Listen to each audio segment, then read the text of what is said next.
Without any further ado, let's get this comedy show going. You guys excited? Yeah.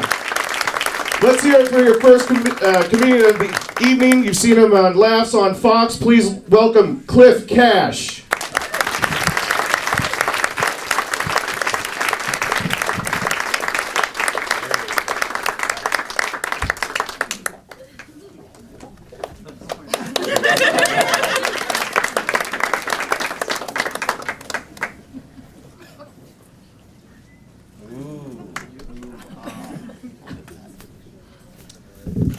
Thank y'all. How's it going? Good, all right. I like to start my sets off with a prayer. So if everybody would please bow your heads, close your eyes, and take the person's hand beside you. Whether you know them or not, just take their hands. Everybody please take each other's hands, please. Lord, I want to thank these people for coming out. I want to forgive the host for making fun of Boko Haram.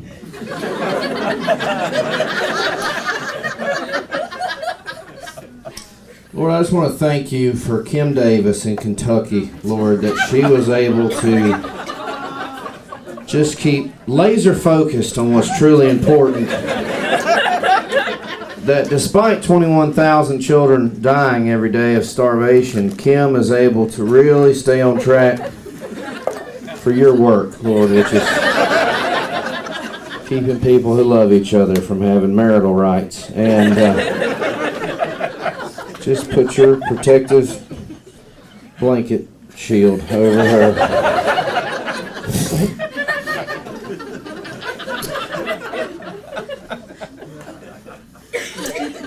Lord, thank you for giving us catchy phrases to remind us who to deny rights to.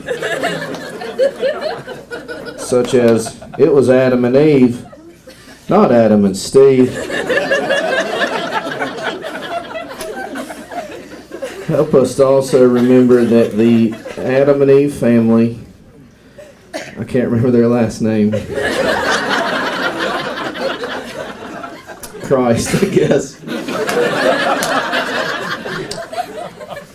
Did not have any daughters, so it was most likely also Cain and Eve, not Cain and Steve. The point is there's no Steve in the story. There's no Steve in there. There's a Stephen much later on in the book, and he didn't even go by Steve. They didn't have nicknames then. Well, thank you that when there was only one set of footprints in the sand,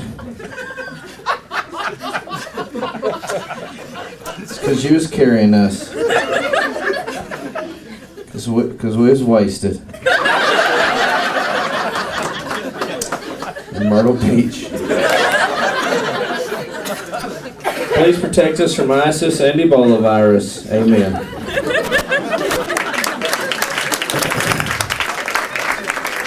Don't. It's bad etiquette to applaud for prayer. It's bad manners. It's not about me, guys.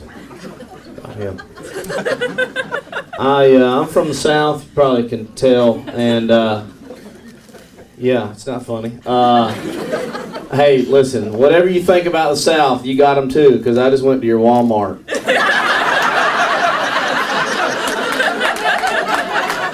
And they're the same. Some people, I was like, well, what are you doing up here? You live where I live, right? Like, no, I live here. Like, well, I got somebody down there that looks just like you. Same giant-ass tramp stamp hanging over the same shitty sweatpants. That's crazy. People talk bad about the South, man. We got a lot of stuff figured out down there, though. I'll tell you that. We know what's going on in politics stuff. I'll tell you something. A lot of people don't know this, but it's about to be Sharia law right here. Because this is the lame term duck of the presidential session. And this is when the Sharia is going to take place. And that damn Obama, look here. That Obama, hey, he's about to go around and take away all the guns. All of them. He's gonna take your pawpaw's hunting rifle. He's gonna take that 38 your daddy kept in a junk drawer in the kitchen. He's gonna take all the guns in the whole world. And then, they're gonna melt the guns down and use the metal to make rings for gay people to get married with.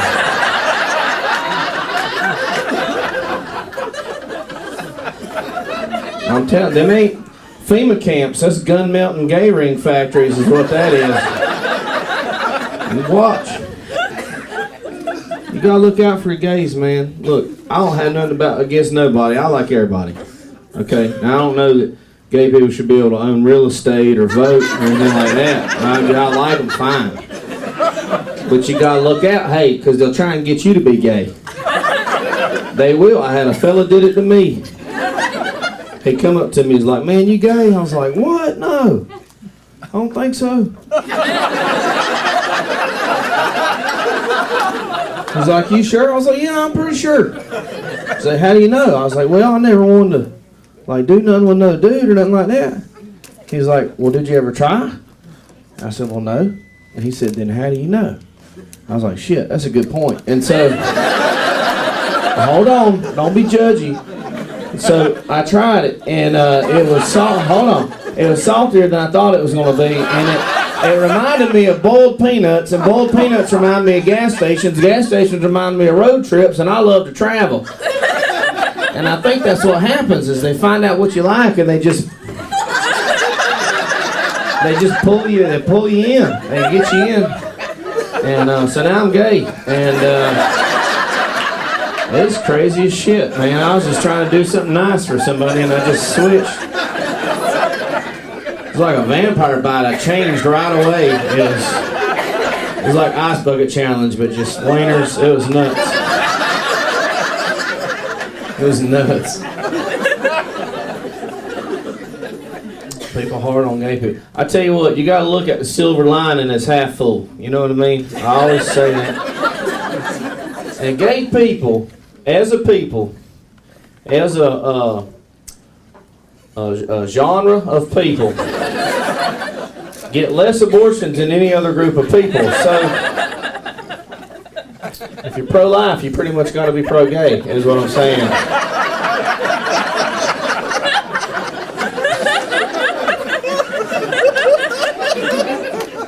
I don't really talk like that. Oh, yeah. There's a couple people in here right now confused as shit. They're like, first of all, keep talking like that. Second, I think I might like gay people now, and I don't know what's going on. Some people get really sad when I come out of that voice. I'm from the South. I love the South, man. I feel like the South gets a bad rap, and I think a lot of it is television networks are deliberately making television shows to make Southerners look stupid, and we don't need any help. That's what the news is for, right? And when's the last time you saw a smart Southerner get interviewed about a tornado? Never. Not ever. There's never been a dude on TV like, I'll tell you what, brother, that twister came over the horizon, and man, it just obliterated our view of the foliage. And the velocity of the winds was really uncommon for a storm structure of that nature, and the whole thing was really exacerbated by the level of precipitation that was coming down that evening. Honestly, we just felt fortunate to have extricated ourselves from the structure when we did, and I think you're going to see a lot of synergy in the coming weeks as folks pull together to rebuild, but this thing's been really detrimental to the community, so we're just going to have to see. Thank y'all so much for the interview. You guys stay safe, okay? God bless. It never happens. It's always this dude. He's like, well, that tornado come over here, picked my washing machine up off the front porch, put it right down through my trampoline, down here, killed my dog, and knocked me plumb out. I woke up next morning, I was like, Misty, where's my Camaro? Fuck! Man, these television shows are just like, tune in at 9 to watch Daryl catch a catfish with his rat tail. Like, what the fuck is that? Is that a TV show? That's Duck Dynasty's in the news again. You seen this shit? You guys probably hadn't even seen it yet. I wish I could unsee it. It's the only time I've ever in my life wanted to hit myself. I don't know why. I seriously, to the Ted Cruz Duck Dynasty commercial. Have you seen it? Oh, okay, well, just two of us. And she saw it today and was like, I gotta go see comedy. I can't. This isn't good. Ted Cruz is like, how do I get whatever dumb people left that aren't supporting me on board? I'm gonna get the granddad from Duck Dynasty to give me a thumbs up on a commercial with a lot of duck calls and shooting in it. That's a real thing. Phil Robertson's like, Ted Cruz is my... No, this is what he says. He says, my requirements for president about that narrow. Which is Southern for narrow. And he says, is he godly? Does he love us? Can he get the job done? Will he shoot a duck and put it in a pot and make a duck gumbo? New low for America, I think. And he decided that Ted Cruz will indeed do all of those things. I don't know if they made a duck gumbo together or what, but I think that guy's a funny character. I don't have anything against him. I don't have anything against the show. I really don't give a shit. But I did think it was funny when GQ magazine interviewed the granddad. And remember the controversy? They were really going to take him off the show. Maybe they did, because he said he was like not down with gay people, which I'm not cool with that. But I'm not surprised. I'm like, really? That grandfather in full camo with the Rip Van Winkle beard? Down in Mississippi? He's not an LGBT advocate? I'm shocked. I'm blown away by this revelation. Thank you, GQ, and the rest of America. Let's set this straight. Like, I wasn't surprised, but I am always surprised when someone makes the connection that he did, where he said, if you let men marry men, I'm going to do it in his voice.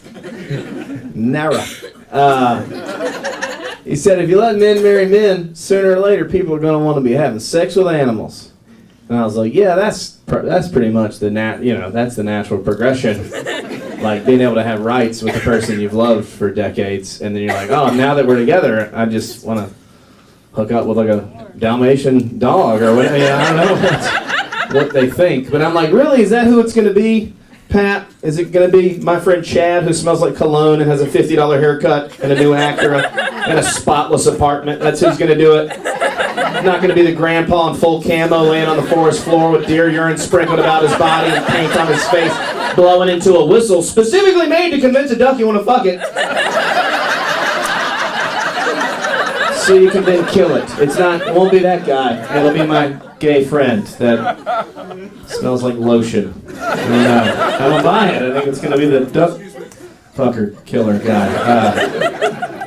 It's not just TV though. Music's gotten bad too, and like I feel like Fox News and really shitty hip hop are just neck and neck with who's going to destroy the country faster. I heard this song the other day. It's not new. I just heard it. It's like 5 years old, maybe more. I'll just sing it to you. It goes, my room is the G-spot. Call me Mr. Flintstone. I can make your bed rock.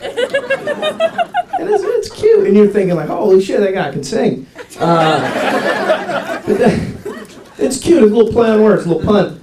The next line, tough to beat. He says, I like your sushi roll. You hotter than wasabi. I'm racing for your love. Shake and bake, Ricky Bobby.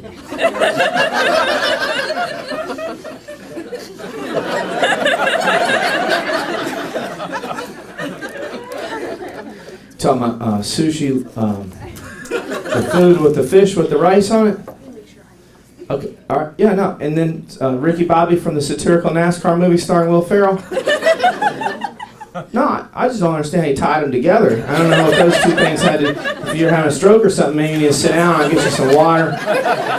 Call your ambulance. Then I started thinking, I'm like, more importantly, like, what part of her body are you referring to as a sushi roll? Because here's a little tip for the single fellas, don't fucking do that. That's an awful idea. You're not getting any snapper from that, that's for damn sure. Like, these guys are like, oh, that's Drake, man. Drake's good with the ladies. Like, it's good enough for Drake, it's good enough for me. Just rolling up to a girl at a bar, like, hey, yo, what's up, Shaw? Hey, look, man, I don't try to bother you, you know what I'm saying? But, like, I saw you come in, you know what I'm saying? I just got to tell you, I like your sushi roll. Shit. Yeah. Hey, no, for real, you hotter than wasabi. You know, that's that green shit that come with the sushi. Not the seaweed salad, the shit. It looked like guacamole, but it's real spicy. Yeah, the spicy, Yeah, hotter than that. That's hot, girl. I'll race it for your love. Shake and bake.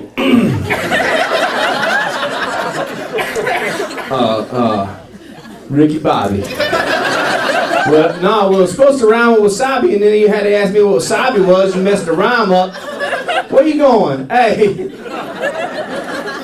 But then, as if in an attempt so you could sound more like a drunk 6-year-old, Nicki Minaj comes back with this response. She says, something.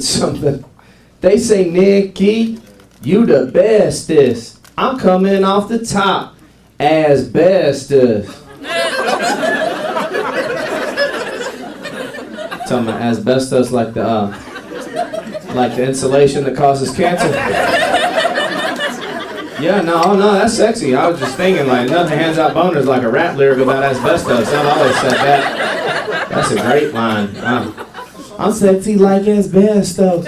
Mesothelioma. You got cancer, bitch. Carcinoma. What? That's not polite at all. That's mean. Last lyric of the song, and I gotta get out of here. She says, something.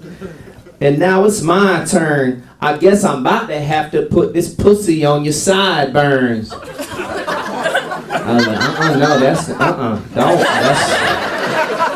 not the correct location for the pussy. That's not where it goes. There's a lot of great places you can put the pussy, but sideburn ain't really on the list. I don't even know. You talking about on my hair, on the side of my dad? I got enough product in my hair, girl. I don't need your damn sushi roll on the sideburn. You just nasty as hell.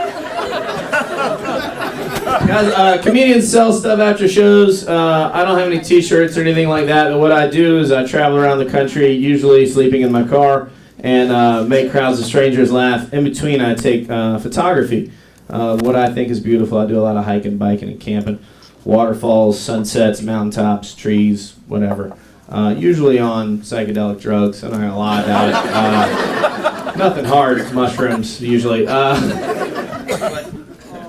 I take them and I frame them and I write a funny description and comment on the back and sign them. So if you'd like to buy some photography from a comedian, I bet you probably ever have before, I'll have them after the show. Thanks a lot. I really appreciate you guys. Have been awesome. Give it up for Cliff Cash, everybody. Let me hear it.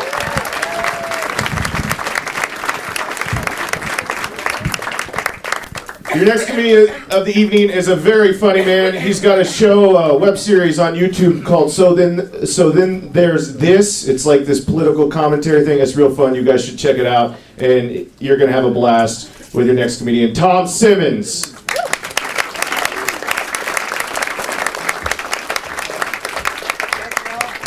All right, you guys. One more round of applause for Austin. You guys, let him hear it. Yes. Yay, Cliff Cash and all the voices is in his head. He's great, isn't he? I rode a car with him from North Carolina, so. Yeah, no, it's fine. He just does that southern voice a lot. It's fun. He's a terrible driver. Anyway. It's good to be here, man. It's good to. This is a cool little city. You know what I mean? It's like a oasis in the middle of coolness in the middle of Indiana. Yeah. I was up in Canada, right? It's sort of, so I don't know if any of y'all are Canadians or go to Canada ever, but it's a good place, man. I was interested to find out they don't like us. Which kind of surprised me, right? I think, we're the Canadians are like our neighbors and brother, like in hockey, if we lose at hockey in the Olympics, who do we root for next? We root for the damn Canadians. Are you Canadian over there? Yeah? Well, it's like they probably do the same thing, No, they would rather Iraq win than us. They fucking hate us. Right? And they think we're rude. I held a door for a woman, and she says thank you, and I go no problem. And the guy with me goes, typical American. You got no manners. What? Because she said thank you. You're supposed to say you're welcome, not or no problem like an American. Like really? I just held the door for her. Now I'm the asshole in this scenario. People are weird. And they were like, we don't even want to visit the United States, Tom. Y'all are losing your minds. We watch your news. Every time you turn on the news, you got to worry about people shooting each other in the streets. You got to worry about a terrorist or a bomb exploding. It's like, man, that's a terrible image for our country to be portraying to the rest of the world.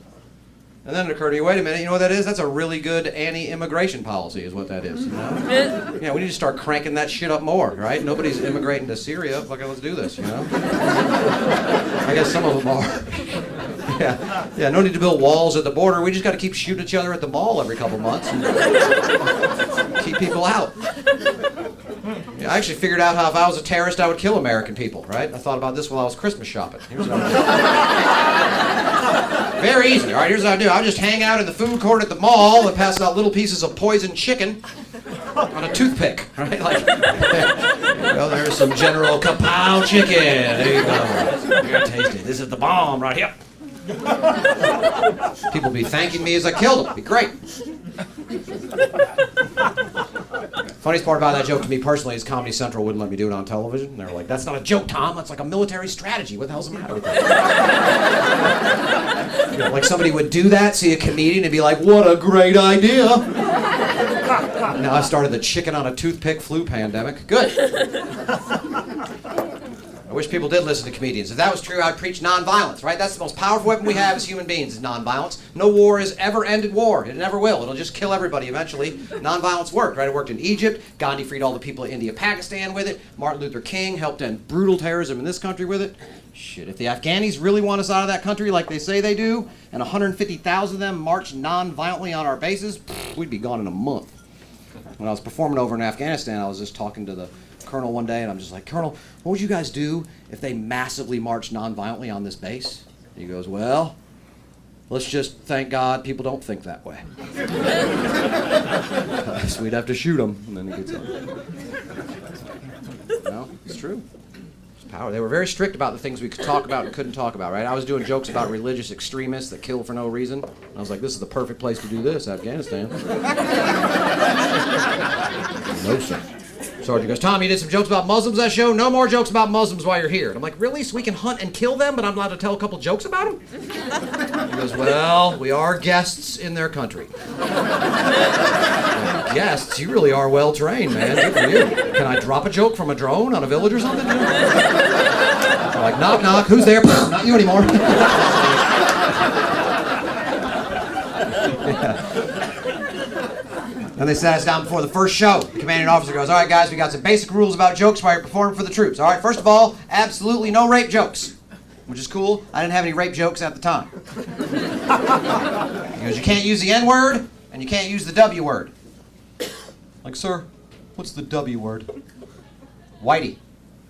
What? Okay, now you're just making shit up to be fair, okay? Yeah, nobody's offended by Whitey. There could be a Black Panther in my face, like, fuck you, Whitey! Like, that's just cute, man. Give me a little half hug. You can't make that shit sound racist. I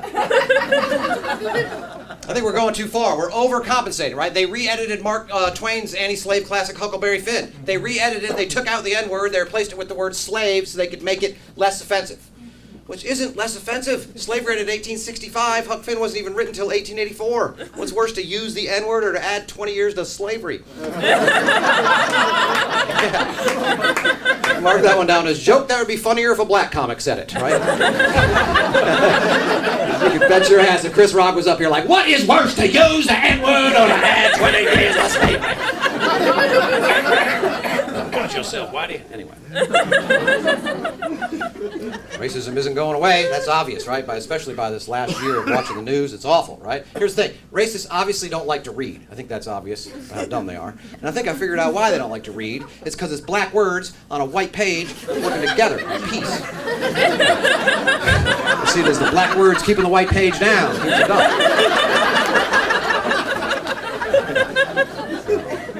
I don't have a racist bone in my body. Just hearing racist terms makes my skin crawl. It just makes me so uncomfortable. And I'm sure a lot of y'all are like that, you know? And being a football fan, it's very awkward for the last few years because the Green Bay Packers have a white guy on their team that plays fullback. Right, you know what I'm talking about. His name is John Kuhn, which is fine, that's his name. But every time he touches the ball, all white Green Bay yells that shit out, like, Kuhn. Like, what the fuck? That is awkward to listen to, you know? I'm like, damn, am I watching ESPN Classic? Who is fucking on my television set? Is this the NFL? Remember the Titans? What happened, you know? So I'm talking to my buddy Daryl about this joke, and I wrote, I'm like, hey, D, what do you think about this joke about John Kuhn? He's like, Simmons, you can't do that shit. That is racist. I'm like, come on, man, that's not racist. He talks about racist language and the awkwardness of her past. I was like, well, what do your other black friends say when you tell them this? Well, they're in 100% agreement with whatever you say. I'm just saying, he grew up with that name his whole life. They always call you by your last name in sports, so his whole life was that awkwardness, right? Coaches are like, Kuhn, get over here! And like 8 guys get pissed, and 1 guy gets over there. Right? Some of you laughing, some of you are not sure about this. Come on. It's interesting. You can talk about race as a black comedian in any comedy situation, and it's hilarious to everybody. You do it as a white guy, and you are teetering the damn line of racism. You know what that is? It's a conspiracy perpetrated by the black comics against the white comics, trying to keep it cracking down. And I say, no more.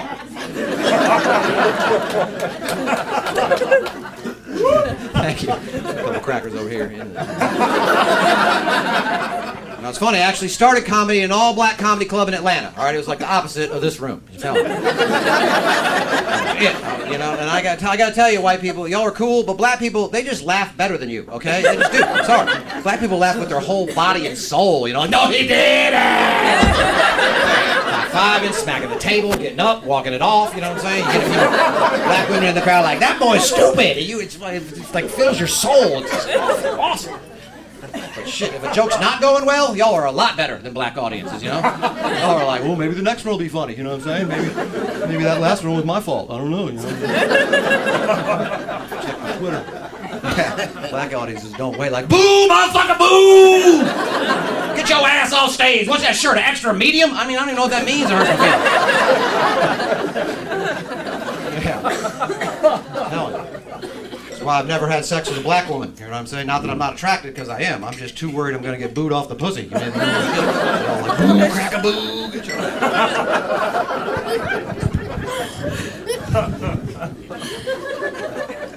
Let's stop talking about race. So we got the election coming up. I'm sure y'all are excited. This is going to be good. It's going to change the whole country. This is a close race, man. Any one of these candidates could be the dumbest. Yes, it's serious. Yeah, Jeff Foxworthy should host the next debate, you know? Play a big game. Are you smarter than a 5th grader? And then the 14 of them that aren't, fuck you. You're out.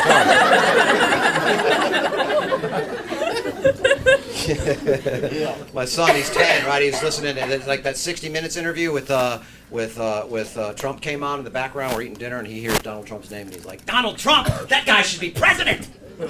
Like, what? Why would you hear that? Why would you say that? And he goes, because he hates the government. Well, that's not what I meant. Can you put him up for adoption still? Is that a thing you can do? I was going to argue with him, and I was like, you know what, if I want to argue with a 10-year-old mentality about politics, I'll go back to Facebook and talk to my friends. You know what I'm saying? Yeah. I don't know I don't really know much about these candidates. Ted Cruz and Marco Rubio, you know what I mean? I don't know much about them, but I can tell you this. Their names remind me that we need to tighten up immigration. You know? I hope one of them's got a plan for that. That's my problem. Jeb Bush, right? I thought it was gonna come down to Bush and Clinton, you know? I know. Thank God it didn't. I thought I would hate Jeb Bush just based on his family's history, but no, just on his own. I don't like it. You know? Good job, Jeb. You know? The slogan is just Jeb. He's just subtly telling us I'm not going to do shit. You know what I'm saying? The slogan should be better. It should be like, Bush, 2016, come on. We all can't be terrible. I'm the good one. You know? Yeah. I fixed the 2000 election. Imagine what I can do with the economy. You know? Yeah, Bush, 2016. My mom's vagina's had more presidents in it than your mom's vagina.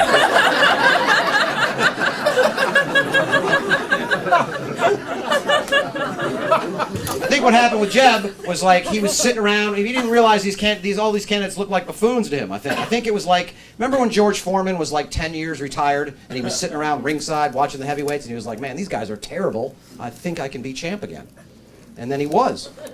I think that's what happened to Jeb Bush about 10 months ago. And now he's not going to win, so maybe we'll get like a Jeb Bush grill or some shit. The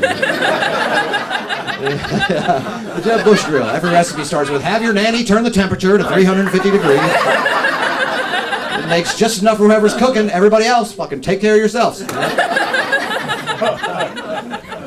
Jeb Bush grew up. Bernie Sanders, I like Bernie Sanders, right? He looks like a guy that I could sit down and like drink a beer with, that somebody else pays for. Be good, I realize people are Bernie Sanders. He had a funny moment in the debate where he said he smoked pot twice, but it didn't work for him. You need to try again. You can't get pot to work for you? Well, then you're not going to be able to get Congress to. I can tell you that. Pot's pretty easy, Clinton, I'm not a huge fan of Clinton either. I know, people don't like her automatically, you know what I mean? But she really wants to be president. I think that's the thing. She hasn't pushed this hard for something since Chelsea, I don't think. Right? Or when she was helping prop up Vince Foster's body. One of those two she was pushing. Her slogan should be Clinton 2016, and that's just the number of scandals in my past. People don't like her, but hey, at least we'll be able to call Bill Clinton First Lady for a few years. That'd be cool, Daryl Hammond's career would get revived. He was good, And if you really are conservative and you hate Hillary, fuck, what the hell? Vote for her. What could be better than to make her go to work every day in the office where her husband cheated on her, That's how I'm gonna push it to my Republican friends, And she's running on a platform of like it's focused on the family, and you know what? Good for her. Who has been more of an example for keeping your family together through horrible things than Hillary Clinton? Seriously, if that'd be my wife, that would be a whole different fucking campaign slogan. Be the first single woman president, I'm telling you, that would have been like my shit would have been back in the day. My shit would have been spread all over the White House lawn, all right? She'd have been keying Air Force One, changing the locks on the White House. You'd have seen me live on CNN, like, look at the president getting his socks out of the bushes.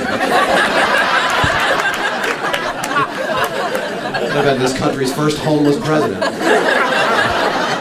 He's sleeping in Lafayette Park with a big Will veto for food sign.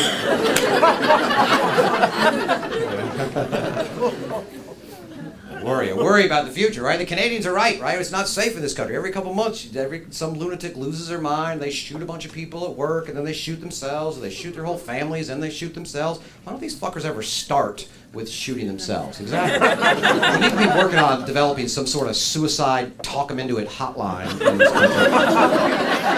Like 1-800-GO-AHEAD or something. They can call in first, like, what? You're thinking about taking your gun to work? Come on, put it in your own mouth. You can do that. Yeah, rub some peanut butter on the end. It'll be good. What? You're allergic to peanut butter? Well, good. Grab the toaster and get into the bathtub. We need to get rid of them. We've got enough crazy people. I saw a story in Florida where a gunman was holding 2 children hostage in their own house for 3 days. And the police went in and shot the guy, so everything worked out good in the end. All right? But the weird thing was, the mother of the children was also one of the hostages, but the gunman let her go on the first day. And she left. What kind of mother leaves her kids with a gunman? She's like, I can go? All right. On here. She's on her phone like, hey, Betty, I got a sitter after all. I can go out. She just came in and said I could go. It's the craziest thing. Hey, she wants to know if she can drop her kids by. Is that good?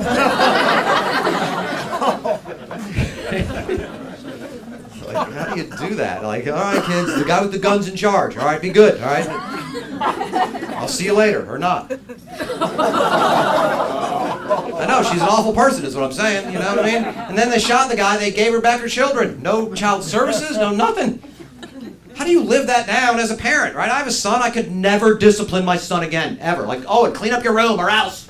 Or else what, Daddy? What, are you going to leave me with a crazed gunman again? What do you mean I can't watch The Simpsons? The hostage guy let me watch The Simpsons. I like him better than you. He almost got me on a helicopter ride. Yeah. But they keep pumping this, man. They keep pumping. Be afraid of terrorists. Be afraid of fucking Muslims. Be afraid of... Here's the thing. If you get shot in the United States, this is true stats. If you get shot in the United States by somebody, the odds are it's not going to be by an Islamic or extremist or whatever. It's going to be by a white dude or a toddler. I'm not making that shit up. There was 52 toddler-related shootings in the last year and only 2 Muslim fucking extremist shootings in this country. And still, this president refuses to call them preschool extremists. You know what I'm saying?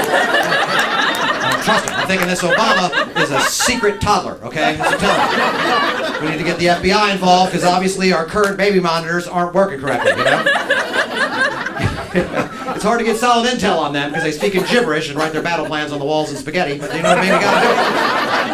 And I don't care how great an interrogator you are, getting a baby to talk takes years of saying words over and over and over. Reading to them constantly. It's brutal. I don't know if you've waterboarded a baby, but it's fucking torture, okay? They literally never stop crying. It's awful. A kid will do anything to defend themselves from bedtime. You know what I'm saying? Fucking 9/11 pales in comparison to 8:30. I'll tell you that. Yeah, bedtime is 8:30. They always forget. You know. I'm telling you, these preschool extremists, they don't stop. They're unpredictable, right? I don't know if you saw this. There was a lady at Walmart. She had a gun in her purse. Her 2-year-old kid grabbed the gun out of her purse, shot her dead in the Walmart. One shot. Yeah, so she left a loaded gun next to a 2-year-old in her purse. So she is finished making terrible parenting decisions. I'm just saying, she's dead. They say the terrible twos. I guess they're not talking about their aim. Is what I'm saying. Come on. I'm thinking all of these incidents could have been avoided with mittens. All right. Yeah. Some babies aren't so easy to take candy from. Is what I'm saying. I don't really want to wade into the gun debate. I go back and forth on guns. You know what I mean? I kind of agree with both sides in the gun debate. You know, because I'm a non-violence guy, so I'm against them. But I think everybody should have the right to defend themselves. And I know the Second Amendment's there. People are like, well, you got to decide, man. Make up your mind. What if I put a gun to your head? Then what do you choose? Well, then I choose that you couldn't put that fucking gun to my head. That's what I choose. It's like, why do I need a gun to defend myself? I heard they don't even kill people. That's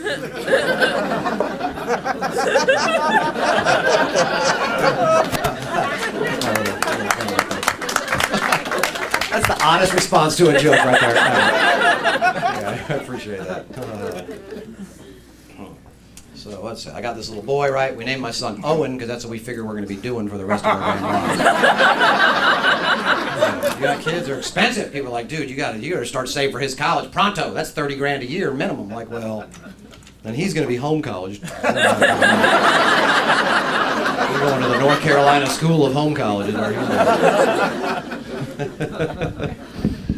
Yeah, he's a good kid, man. He's full of wonderment. It's so fun to be around. He watches all these science shows, so he knows stuff that I don't even know. I'm riding with him in the car, and he's surprised. That AC/DC song TNT's on, like in the background, so I'm kind of singing along, absent-minded, like TNT, it's dynamite, TNT. He's sitting in the back seat. He goes, "No, it's not, Daddy." What's not? TNT and dynamite aren't the same thing. I'm like, can you not hear the song? That's what he's saying right now. It's like, they're not the same. Like, how would you know? You're only 8. Mythbusters? Yeah, and they are the experts at blowing things up, so you don't really know, do you, Daddy? He's right, I don't know. I've been getting all of my explosives knowledge from fucking AC/DC. I've never even double-checked it once, and they've been lying to me this whole time? What else is AC/DC lying to us about? Are dirty deeds not done dirt cheap? I need to know this. It's like, no, Daddy, those usually cost extra. Sell it on dirty jobs. You guys are fun. I appreciate your time. You guys got a great headliner in Stuart Huff. You guys, I enjoyed hanging out with you. Check me out at on Facebook or Twitter, or I'll probably never see any of you again. So I hope take care of each other. Thank you. Good night. Tom Simmons, everybody. Give it up for Tom. Are you guys ready for your headliner this evening? Yeah? Welcome to the stage, the coolest motherfucker I know, from Kentucky, Stuart Huff.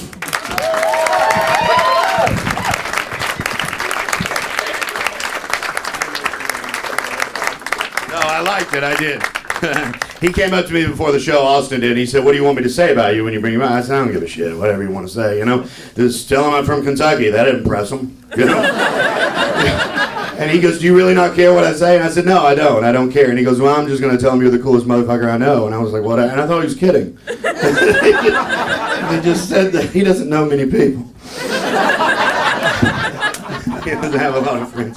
All right, you guys, hey, thank you guys so much for coming out to this. I don't know what they've told you about this, but thank you, Marshall. This tour is basically this. I've been doing comedy 20 years. I'm not allowed to say this on film, but we'll edit it out. A documentary film company was interested in getting, we've been having trouble describing it, like thought-provoking comedy, you know what I mean? Just something, comedy with substance, jokes with a point to them, you know, and still funny, hopefully. You know? So this is the three that the tour, the documentary film company got me and Tom and Cliff together. Because we all do stuff that kind of has something to it, you know, some meat on the bone. And a lot of audiences don't like that shit. Yeah, they just want to hear exactly what they believe and go home, you know? And I disagree with that. Yeah. Yeah. I like to be challenged, you know, when I'm watching stuff. So I thank you guys for coming out. I really do. Here's what I'm about to talk about. This is what I've learned about myself. As I get older, I get sadder. I don't know why that's happening. When I was young and I would see something happen in the community, I would be invigorated. You know, my anger would push me. I'm going to change the world. And now I'm just like, what the fuck? I just see shit. It just makes me sad now, you know? I was in a grocery store recently. There was a lady in front of me, I'm going to guess 35, around in that age, you know? She had a buggy. She had a kid in the buggy, 5 or 6. He's standing in the buggy. He's just standing there. And she's reading Oprah Winfrey's parenting magazine, okay? And the kid is crying. Just continue. And she...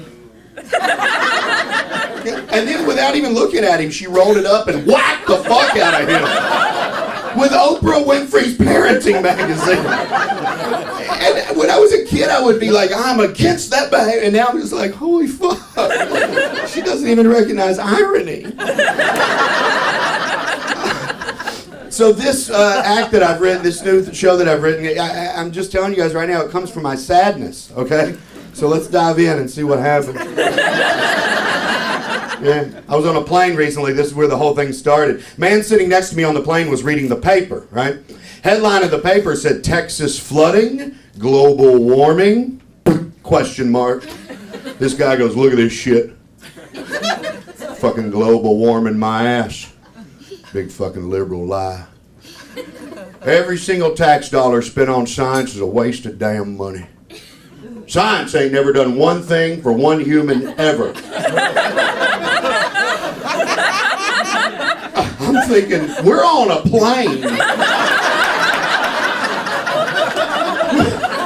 Is it me, Bloomington? Are my expectations of humanity too fucking high? It just made me so mad. Anger towards science is stupid. I would love to be more eloquent. I would love to stand up here and dispel the myth that the South has a limited vocabulary, but I can't think of a better word. Anger and hatred towards science ain't nothing but a big-ass pile of stinky fucking stupid. You can't be mad at science. It's like yelling at a plant. Fuck you, Ficus. Are you photosynthesizing right now, you piece of shit? You better not be turning sunlight into sugars. I have no idea if our behavior is affecting global warming. I'm not a scientist. I don't know. The evidence looks overwhelming, you know? But I don't know. But you can't be mad at the evidence. That's what just saddens me, you know? The more this, I was on the plane with this guy for 2 hours, and the amount of hatred towards science was just overwhelming. Eventually, I just started giggling. It pissed him off. But I was just giggling because I pictured him standing in front of the periodic table.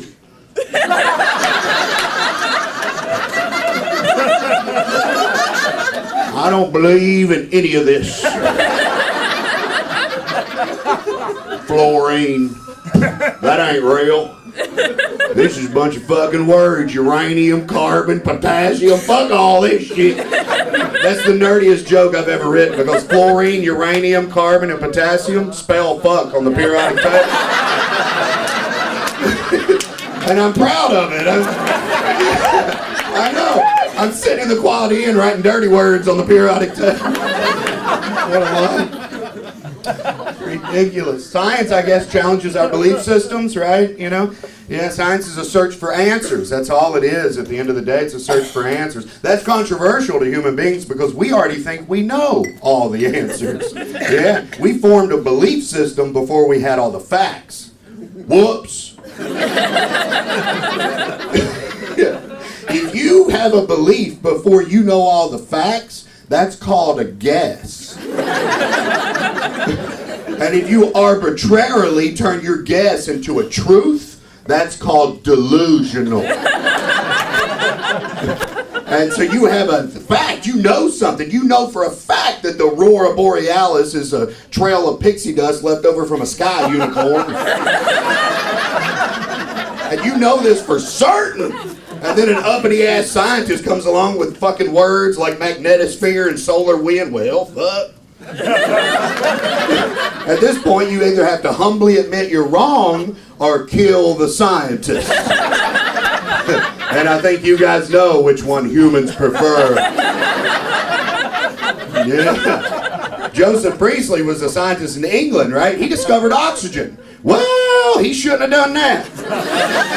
Yeah, he should have known you can't go around discovering shit. Yeah, a church-fueled mob. Isn't that a great fucking sentence? A mob fueled by church. Yeah, what'd they do? Eat all the crackers and lose their fucking minds? I don't even know how you would gather up a church-fueled mob. They went to kill Joseph. He discovered oxygen. 40 people with torches went to kill him. What the fuck? I don't even understand that. Joseph said, hey guys, this is something. And a church-fueled mob went, the fuck it is. They went to kill him for discovering oxygen. He heard them coming, and he snuck out his back door. They were so mad, they burnt his laboratory to the ground. Then they went to his home and burnt that to the ground, which is hilarious because for a fire, you need... No amount of human anger will change the elements. It's not gonna happen. We might as well calm down and try to figure shit out, you know? We've been killing scientists since the beginning of time. In the year 925, a medical doctor from Baghdad named Rhesus, fascinating guy, he thought it would be a good idea in 925 to take all the known medical knowledge all over the world, compile it into one book to make it easier for doctors, compile all the information. Well, he shouldn't have done that. Oh, he should have known you can't go around compiling shit. Oscar Wilde said, if you're going to tell people the truth, you better make them laugh or they'll kill you. Apparently Reese's book wasn't fucking funny. He should have had some cartoons in there or something. Yeah. A court convicted him of heresy and then ordered him beaten with his own book. You have to appreciate the creativity of that. What the hell? The man was beaten with his own book. I don't know if he had a chapter in there on book wounds. You imagine me? Why the fuck did you compile this? We've been killing scientists since we came down from the trees. It wouldn't shock me to figure out that's the reason we came down from the trees. Yeah, some asshole had a petri dish. Look at that fucker. Ooh, look at that fucker. First man to say we came down from the trees, we killed him. 1619, Lucilio Vanini. He was an Italian philosopher. He wrote a book suggesting. We all know what the definition of that word is, right? Suggesting, that means, hey guys, what do you think? Just suggesting that perhaps human beings might be related to monkeys. Well, he shouldn't have done that. He should have known you can't go around suggesting shit. We convicted him of heresy and burned him at the stake. Yeah, we carefully considered your suggestion, and we violently oppose it. What's funny to me is killing somebody for making a suggestion is oddly monkey-like behavior.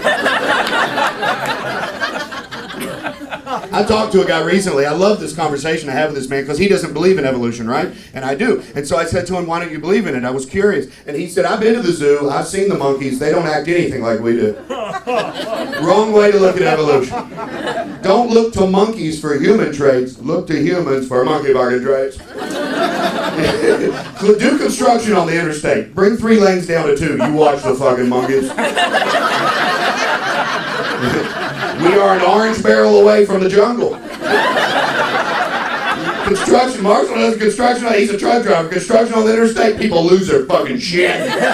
Oh my God, coexist Corollas or throwing chicken tenders at a church bus. People flipping each other off, cutting each other off. I mean, we are this close to monkey fucking behavior. You know, you put 100 monkeys in a room with 100 typewriters, eventually they'll write Shakespeare. You guys ever heard that? Wrong way to look at evolution. You put 100 humans in the room, eventually we'll all start masturbating and throwing our poop.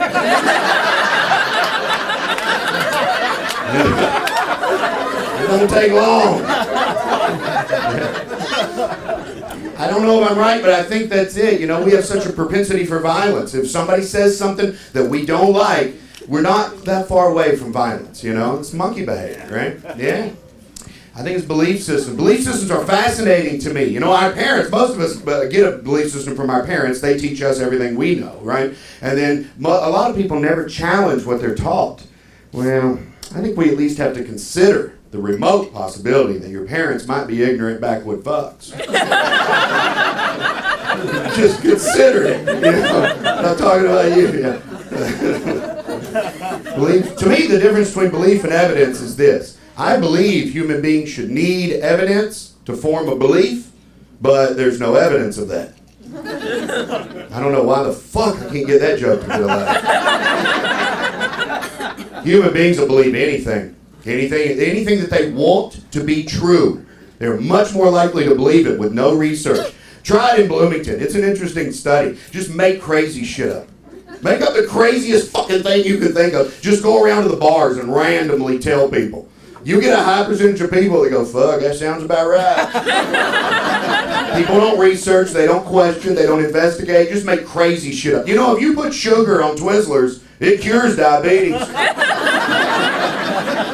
I guarantee you Twizzler sales will go up in Indiana. I guarantee it. Just make up crazy shit, you know. If you smell dandelions, you'll wet the bed. I fucking know it. I hate dandelions. Every time I see one, I'm like, fuck, like that. I hate the yellow ones, and I hate the blowy kind. I hate the blowy kind. That's just spreading the wetness. People don't believe anything at all. You know, we're gullible creatures. We're naked-ass monkeys. You know, there's a woman in Ocala, Florida, who believes Mary Magdalene appeared to her in a pork chop. Mary was Jewish. I think what you got there is a non-kosher apparition.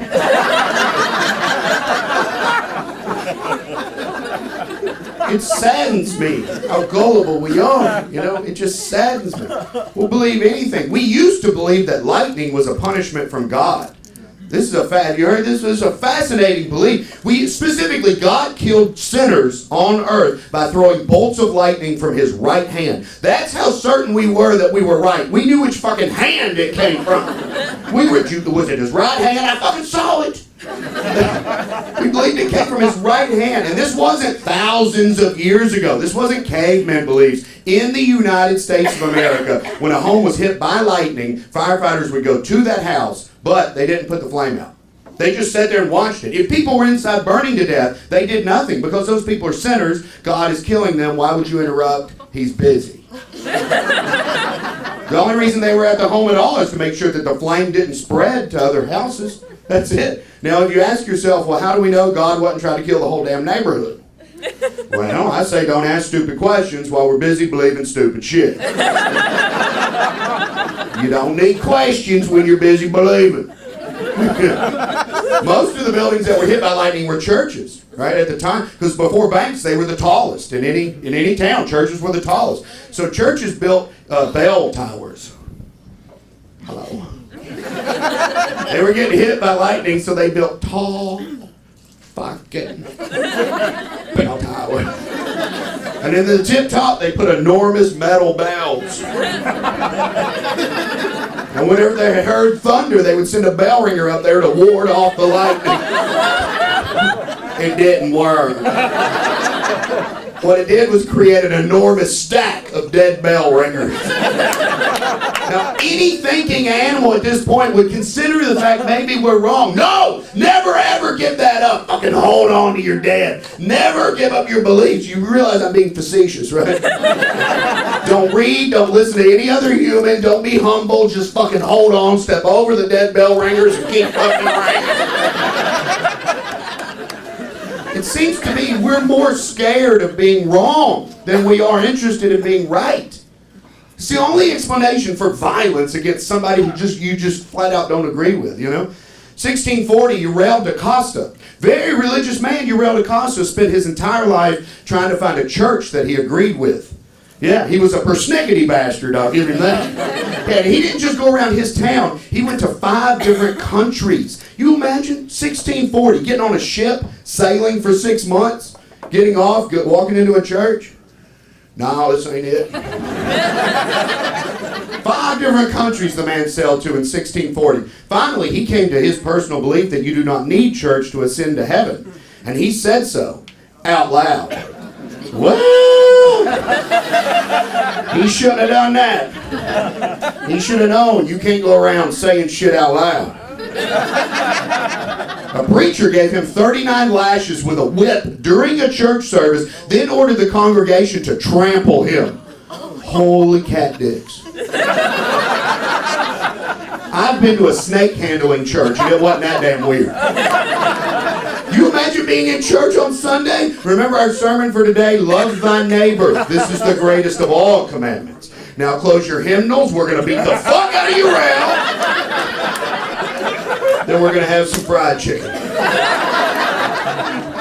It's amazing. You say, believe, or write anything that's contrary to the norm, you better watch your ass. You know, 1660, Mary Dyer. She was a Quaker from England. She came to this country for religious freedom. Woo! She shouldn't have done that. She should have known you can't be looking for freedom in the land of the fucking free. It was illegal to be a Quaker. You imagine that was against the law to be a Quaker in Boston in 1660. We arrested Mary, threw her in prison, then we marched her through town with 200 armed guards and 4 drummers. What the fuck? Do we know how to throw a killing or what? The pageantry of that. 4 drummers. The Grateful Dead only had 2 drummers. Shit. You imagine? You're gonna die. The hell? We marched her up a scaffold and hanged her till she was dead. Yeah? Don't you be coming around here with your peaceful, non-violent oatmeal ways.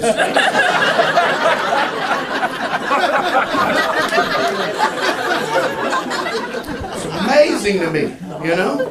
The violence, yeah. Warning on this next one, everybody. This is the problem I've been having. That's the reason I was so looking forward to coming to the attic. Because to me, these are sad, right? It's sad that we do this to each other. But I think it's important to talk about. But some audiences are like, oh my God, they don't laugh at it. It's fucking funny. 1689, Kazimierz. He was a Polish philosopher and freethinker. Fuck, he's a dead man. That's the trifecta right there. You're a philosopher, a freethinker, and Polish? Holy fucking shit! That's unassisted suicide. He wrote a book of his personal beliefs. In this book was this one sentence: God did not create man, man created God. Well, he shouldn't have done that. He should have known you can't be around writing your personal feelings. Yeah. First thing we did to Kazimierz was make him hug a stump in the center of town. Then we strangled him, but we didn't kill him because we had fucking plans. Yeah. Then we took pliers, ripped his tongue out of his head, beheaded him, then burned his body, his head, his tongue, and his damn book down to ashes. Then you thought we were done? Did you hear the sentence? Fuck his asshole. We took all of his ashes, shoved them in a cannon, lit it, and fired his ass out of the city. What the Who has that much hatred in their heart that they look at ashes and go, I ain't done with you, you son of a bitch? It's amazing our propensity for violence. You could reduce all human history down to 2 sentences. I wonder why, and shut the fuck up. Is anybody else in this room thinking the same thing I am? The punishments are just as creative as the victims. If we could get these people together, we could fix a lot of shit. I think this is the reason we're bad at solving social problems. Tip your wait staff tonight. They're working hard. There's more people in this room than we thought there would be. You know? Yeah. I think this resistance to listen to each other, you know, just trigger violence. If someone says or writes something that you don't agree with, you know. I think this is the reason we're bad at solving social problems. We're horrible at solving social issues. We're really good at making things out of bacon. You notice that? We are amazing bacon origamists, but we can make anything out of bacon, but they're starving children. What the fuck? Isn't that weird? If you were looking at us from observational and you said they're making bacon visors and there's people starving, that's just weird. We should make like bacon darts or something.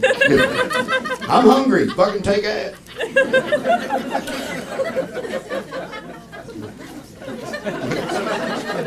We seem to identify one thing we don't like, problem-wise. We say we don't like this, and then we try one solution to fix that problem. And if that solution doesn't work, then we just keep fucking doing it. Over and over and over again for hundreds of years. It's frustrating to me. We're going to put more fence across Mexico this year. Why? Fences don't stop people. The first one went up in 1850. If it would have worked in fucking 1850. Why can't we just admit fences don't stop human beings? They ain't never stopped me. When I was 16, my girlfriend called me and said, I'd love it if you come over here and sneak into my window, but we have a fence and a dog. She said some other shit, but I'd already hung up. Fences don't stop people. And notice I'm not even taking a political side on this, you know? I'm simply saying if you try one solution and it don't work and you just keep fucking doing it, that's stupid. Try another solution, you know? Yeah, I don't know if anybody else in this room feels the same way I do about this, but I'm shocked that drugs are still illegal. I'm just shocked. And not even marijuana. Fucking all of it. I'm just shocked. You know how many illegal drugs are available in Bloomington tonight? All of them. And you're not allowed to have them. It's not working. Am I right about this? You guys see where I'm going? I mean, I'm just shocked. Why don't we try another solution, you know? Stupid to have a war against drugs, because drugs work. Drugs work really good. Yeah, they chemically alter our brains and make us feel pleasure. Aspirin works and heroin works. They all fucking work. I've never done heroin, but I want to, real bad. Is that wrong to say? You have to at least be curious about heroin. Billie Holiday, the greatest singer that's ever lived, shot heroin into the lips of her vagina. Damn. Ma'am, I don't own a vagina. But I have touched 7 of them and they are sensitive.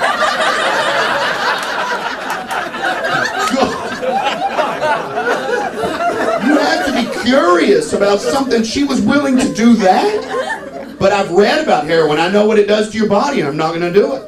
Absolutely not going to do it, you know. It just frustrates me to do the same thing. Try another solution, you know. We're smarter than this, you know. Yeah. Oddly enough, turns out hindsight's only 20/20 if you've learned something since you fucked up.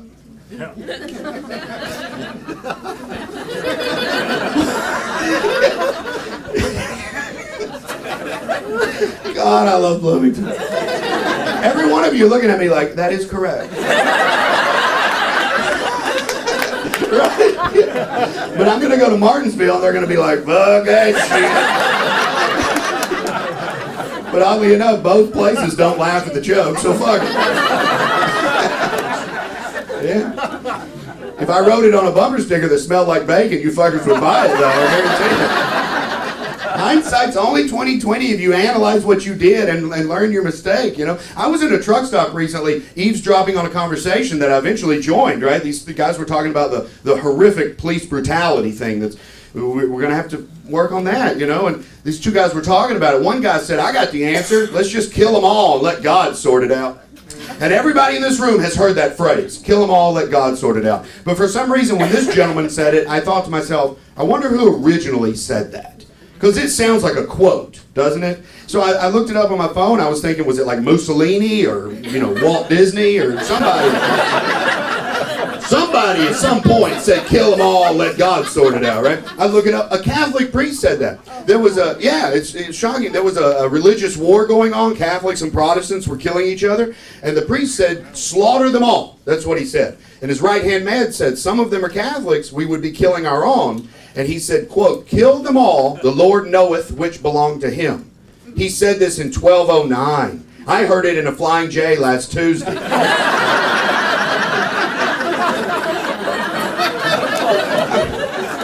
Politics aside, if you try one solution for over 800 fucking years and you refuse to change it, I mean, come on.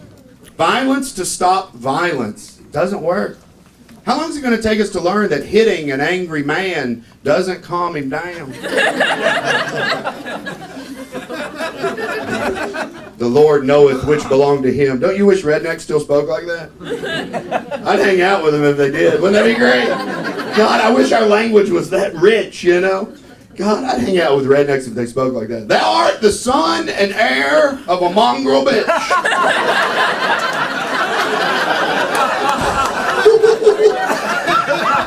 You're coming home with me. I like the way you talk words.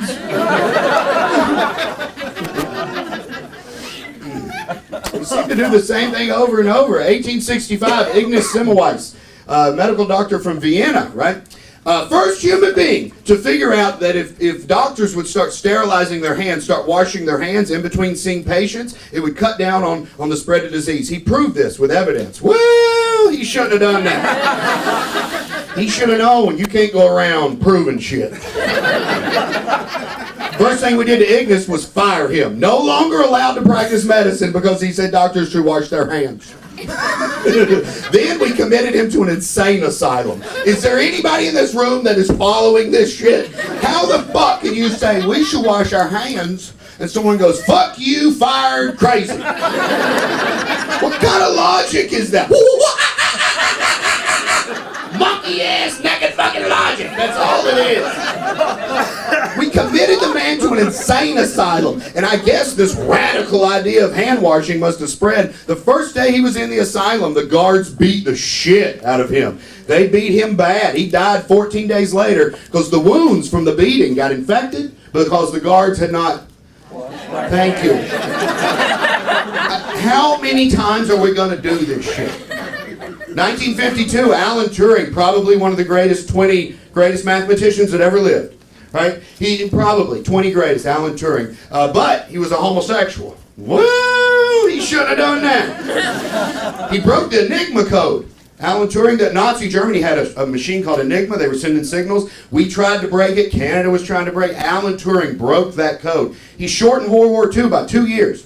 Alan Turing alone saved literally millions of men's lives. But he wanted to fuck some of them. So we had to kill him. Yeah. Do what? Say it louder. They had to kill him? Yeah, I know. See, you're right with me. That's funny as shit to me. But for some reason, most people are like, that's not funny, that's just sad. And I'm like, well, if you don't think sad is as funny, then fuck, you're in the wrong show. And see the movie. The movie is great. You guys should watch it. Alan Turing, fascinating man, wasn't he? My God, and a genius. Chemical castration. I figured we'd just get sadder. Yeah, those words, man, especially chemical castration, Jesus, horrible words. Yeah. I'm running out of time, and I want to do 2 more things for you guys. Critical thinking should be taught in schools. That's what I want. My answer to the answer that I would try if I was in charge, education. I mean, I want a fucking I have a public Kentucky education. Do you have any idea how fucking dumb I am? We're 53rd in the country. Shit.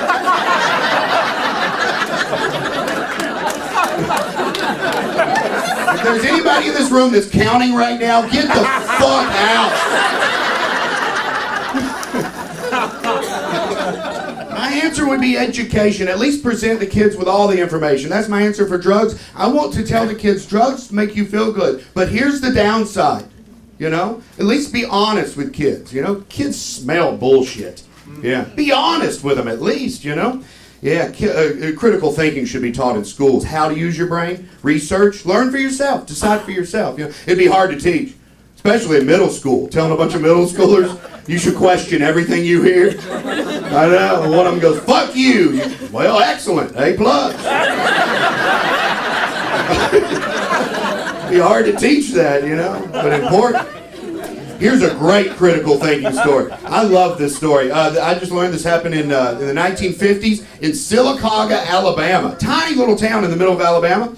A middle-aged housewife named Ann Hodges was taking a nap on her couch. 3 o'clock in the afternoon. She's just fucking exhausted. She just said, fuck this Tuesday, and she laid it all down. Stretched the whole thing out right there on the couch. All of a sudden, a huge chunk of space rock. Don't you fucking love this story? A middle-aged housewife is snoozing on her couch. An 8.5-pound meteorite, this big, comes crashing through her roof, bounces off her radio, and hits her in the side. Bang! Whoa! Bang! Like that. That's the facts. That's what happened. It didn't kill her, but it left a big, nasty bruise, okay? Now, those what I just told you, those are the facts. Let's take a perusal at the reaction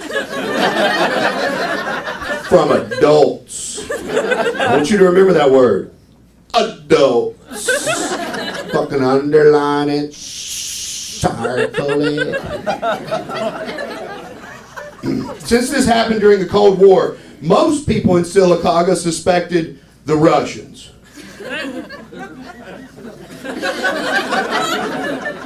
Did you hear about Ann? Fucking Russians. You can laugh if you want. I don't give a shit. They're throwing rocks. They're over there like, fuck Alabama. It's a long way to throw a rock, or you should fuck you, the commie bucket ass. Well, it's probably overhand, I'll give you that. How the fuck can a woman be hit with a rock and it's the Russians' fault? I don't understand. Anne thought that the rock should belong to her because, quote, God hit her with it. I love picturing God bored. And he just thinks, you know what? Fuck Ann. Hey, Gabriel, come here. I got a message I want you to send. Won't you whack Ann in the muffin top with a rock?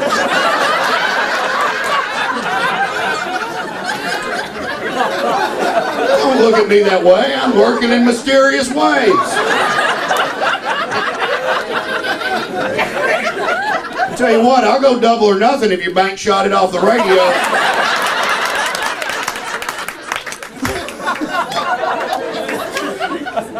Let's add another layer to this story, shall we? Let's make a fucking lasagna out of this piece of shit.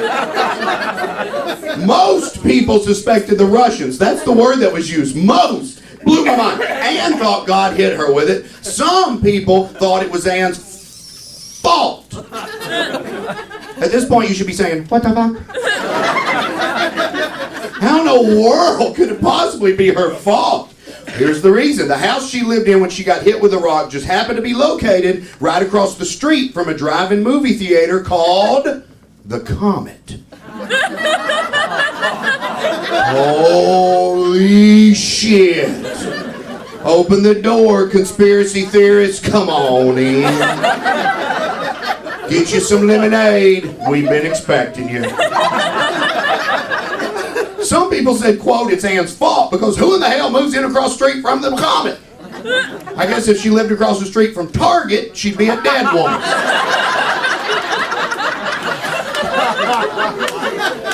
It blows my mind. A meteorite hit a woman, and we have 3 reactions from human adults. Number 1, the Soviets are trying to spread communism just like butter all over our beautiful fucking Alabama. Number 2, God hates Ann. Number 3, the names of businesses affect nature.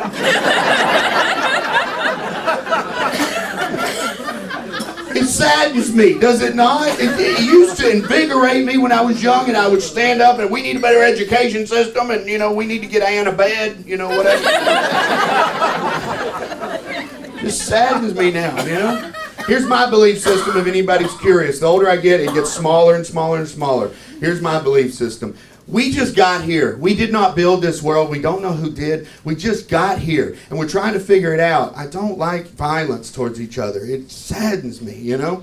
If scientists are correct, if they are, the Big Bang happened 14 billion years ago. That's a huge fucking number. 14 billion. I have a public Kentucky education. Let's break this number down.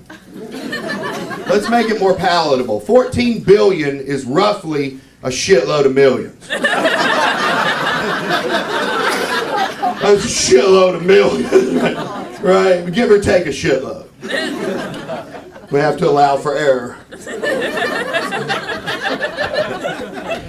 And by the way, before we move on, if you're a creationist in this room and you believe the world's only been here a couple thousand years, I can't help you. I try to be inclusive. I really do. I try to keep my personal opinion out and write it include, but the bar only goes down so fucking low. Big Bang 14 billion years ago. If scientists are correct, modern humans, you and I, showed up on the scene about 200,000 years ago. And civilization as we know it, plant the seed, eat the seed, shit the seed. That's what we're doing. In between it, we're texting. That's civilization, right? Plant the seed, eat the seed, shit the seed. 6,000 years. Okay, so 14 billion to 6,000. And we've only been using facts to describe our surroundings since August. And all of a sudden we know enough to kill each other? No. Totally against it. I don't know what I believe, but I'm pretty sure everything written on a piece of wood at Crackle Barrel is wrong.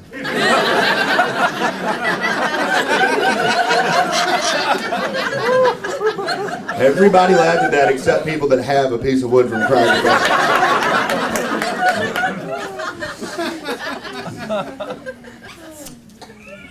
Sometimes I see hope, you know?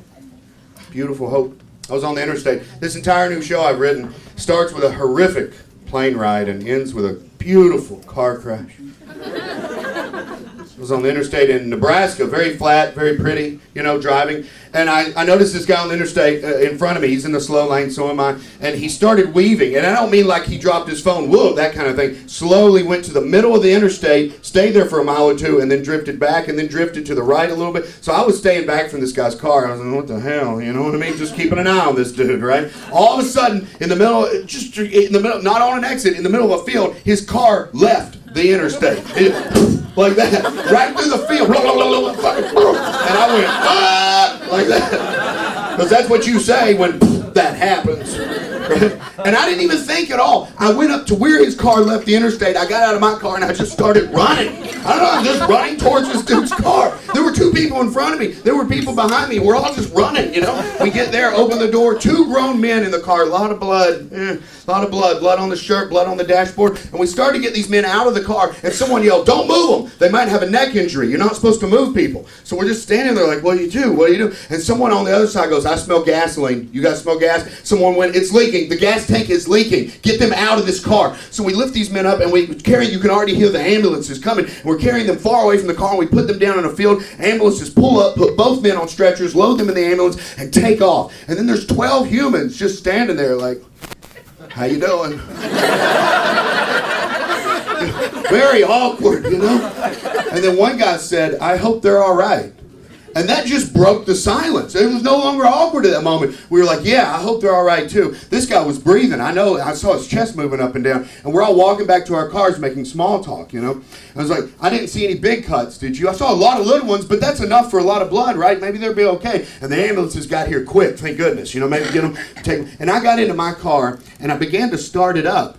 But then I stopped because at that moment it occurred to me, when that car left the interstate, none of us knew if they were male or female, black or white, gay or straight, atheist or Christian, transgender. They could have been Mormons, for fuck's sake.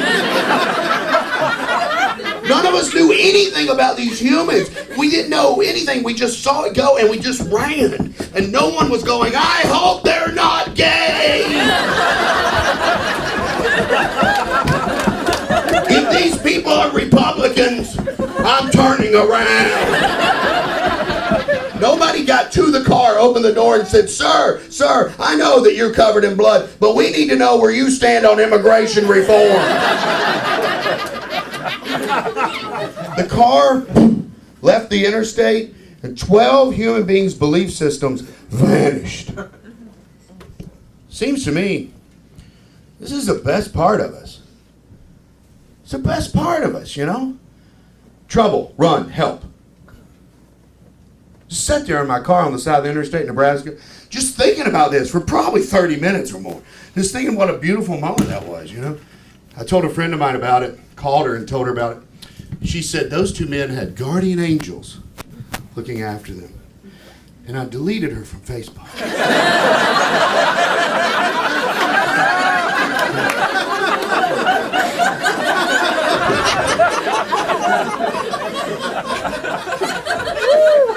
I have no idea if they had guardian angels. But I know one thing for certain. They had 12 humans that cared. Thank you guys for listening tonight. I hope you enjoyed the show. Thank you so much, everybody. Thank you very much.